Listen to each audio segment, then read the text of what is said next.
안녕하십니까, 황세혁 변호사입니다. 오늘 김문수 후보가 대구를 찾아갔거든요. 대구 서문시장에 인산이례였습니다. 이 대구 서문시장 내에 이 중부 소방서라고 있는데 그 앞에 이제 사람들이 굉장히 많이 몰려들었어요. 그 앞에 이제 몰려든 사람들 보니까 어마어마하더라고요. 그쪽에. 그리고 사실 선거법상 지금 선거법에 의하면 연설을 할 수가 없거든요. 그러다 보니까 박정희 대통령께서 하신 말씀 한번 외쳐보자 그래가지고 구호만 외치고 그랬는데요. 하면 된다, 할 수 있다 이렇게 외치고 그야말로 사람들의 서문시장 가면은 그야말로 기운을 받지 않습니까? 윤석열 대통령도 후보 시절부터 서문시장을 즐겨 찾았죠. 그리고 대통령이 되고 나서도 뭔가 힘 빠지는 일이 있을 때, 일이 잘 안 풀릴 때 서문시장 가가지고 말이죠, 상인들과 얘기를 하고 악수를 하고 순댓국밥 한 그릇 먹고 그러면 힘이 부식부식 나고 그랬다고 하죠. 그래서 서문시장은 우리 보수의 상징이고 보수의 심장이죠. 여기서 우리 보수가 말이죠, 그야말로 힘을 얻는 것이죠. 오늘 김문수 후보가 아마 서문시장 가가지고서 새로운 사명감을 느꼈을 거예요. 내가 지금 대통령이 되려고 하는데 이 상인들을 보면서 또 우리 국민들을 보면서 내가 어떤 생각으로 이 선거 임해야 되겠구나, 그리고 내가 대통령이 된다면 어떻게 해야 되겠구나, 이런 생각을 했을 겁니다. 아마 박정희 대통령 생각도 났을 겁니다. 그래서 박정희 대통령 얘기를 한 것이 아닌가. 원래 박정희 대통령은 말이죠, 권력욕을 자꾸 얘기하는데 박정희 대통령은 권력욕으로 18년 동안에 집권을 하시던 것이 아닙니다.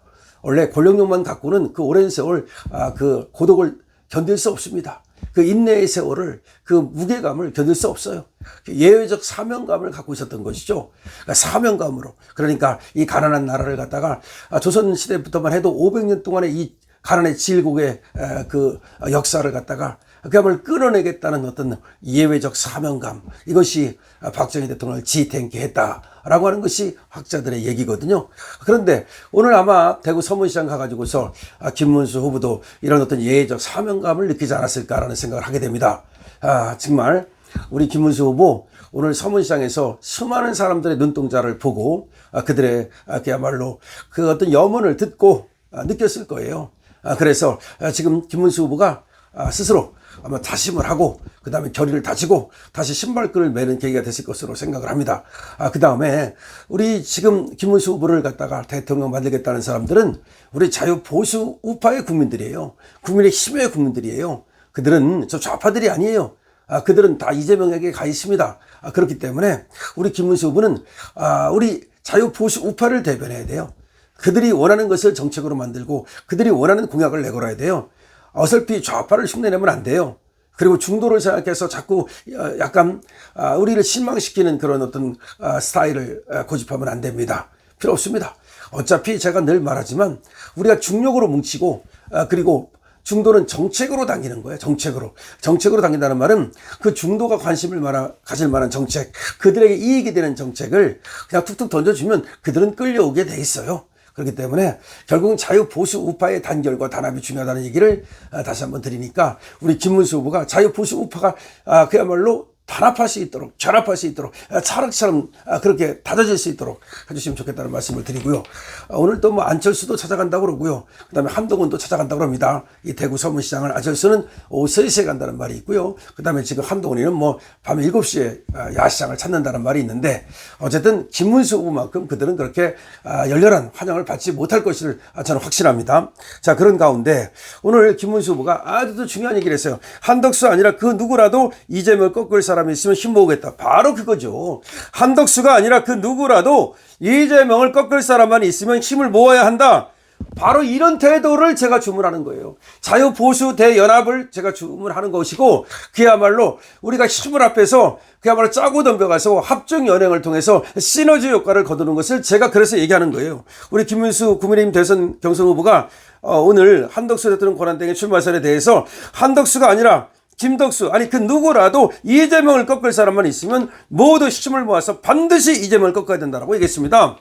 김 후보는 이날 대구 경북대학교에서 진행한 청년 토크쇼를 마친 후에 기자들과 만났거든요. 거기에서 우리나라 미래와 정치, 경제 발전을 위해서 반드시 이재명을 이기는데 앞장서겠다라고 얘기를 한 겁니다. 한 권한대행 사출론을 부정하지 않는다는 뜻이냐는 질문에 요즘 좀 잠잠하지만 현실적으로 그렇게 되고 있다. 다시 말해서 한덕수가 나올 것으로 보고 있는 거야. 한덕수도 말이죠. 오늘 노코멘트 했는데 명성교회에서 말이죠. 전략적 모색을 잘 유지하고 있어요. 그런 태도가 좋아요. 그렇게 하면서 말이죠. 할 수 있어요. 그리고 하면 되는 거고 그 다음에 힘을 모아야죠. 그런데 이런 어떤 태도가 참 좋아요. 김문수의 이런 태도가 아주 좋은데 이 안철수 말이죠. 깐죽거리기나 하고 말이죠. 쓸데없는 짓거리나 하고 있는데 그렇게 해서 무슨 정치 지도자가 되겠습니까? 지금 이렇게 김문수처럼 말이죠. 내가 일단 한 다음에 그 다음에 한덕수하고 완샷을 한다면 하겠다 이거죠. 그 누구라도 한덕수가 아니라 뭐 김덕수를 하더라도 힘을 모으겠다. 이런 자세로 나가야죠. 자세 좋아요. 자, 안철수 후보가 나경원, 김문수, 홍준표 후보에게 정강훈 출마와 관련해서 어쩌고저쩌고 하면서 뭐 그러면 정강훈 당으로 가라 있다 이 말했는데 이거에 대해서 어떻게 생각하냐고 말하니까 자 이렇게 하겠습니다. 안 후보를 비롯해서 누구라도 나라를 사랑하는 분들은 힘을 합쳐야 된다. 그러니까 누구라도 나라를 사랑하는 분들은 힘을 합쳐야 된다. 이런 또 포용적인 자세를 김문수가 견지하기 시작했는데 이게 김문수의 어떻게 보면 좋은 점이에요. 그렇죠. 포용적으로 그 누구라도 이재명을 꺾을 수만 있다면 모든 사람이 힘을 합쳐야 된다라고 얘기한 겁니다. 김문수는 이날 토크쇼에서 20여 명의 학생과 만나서 정치, 외교, 사회 등 다양한 분야에 대해서 이야기를 나눴습니다. 대일 관계와 관련해서 안보를 위한 협력과 과거사 청산 중 무엇이 더 중요하냐는 질문에 안보는 현재와 미래의 문제고 과거 때문에 현재와 미래를 시장하는 건 현명한 정치가 아니다. 좋아요. 안보는 현재와 미래의 문제고 과거사는 과거의 문제잖아요. 그러니까 과거 때문에 현재와 미래를 갖다가 시행시켜서는 안 되잖아요. 일본이 왜 쳐들어와서 명성황후를 죽였느냐. 왜 나라를 빼앗고 또 그렇게 했느냐. 하지만 그거 따진다고 그래서 명성황후가 살아 돌아오는 것은 아니지 않느냐. 다시 말하면 지금 안보가 더 중요하다. 안보는 현재와 미래의 문제다. 과거사보다는 안보가 중요한 것이다. 이렇게 확실하게 얘기를 했고요. 그 다음에 국내 경제가 침체되는 현상에 대해서는 대한민국 성장률에 가장 중요한 영향을 미치는 건 기업인데 삼성, 이재용 등을 다 감옥에 넣으려고 하니까 한국에서 기업을 안 하려고 한다. 외국 기업도 한국 가면 이재용, 최태원, 신동빈 등 훌륭한 기업가도 감옥 가는데 우리도 중대재해처벌법으로 감옥 가는 거 아니냐라고 말했다. 맞죠. 아니 중대재해처벌법 만들어가지고 말이죠. 지금 기업의 회장이나 사장을 다 감옥에 집어넣겠다는데 아니 누가 그러면 기업을 이 나라에 살려고 하겠습니까? 이건 말이 안 되는 거예요. 중대재해처벌법은요. 그렇게 만들지 말고 충분하게 그 시스템을 갖추도록 하고 그걸 갖추지 않았을 때 충분한 보상을 해주도록 하는 방법.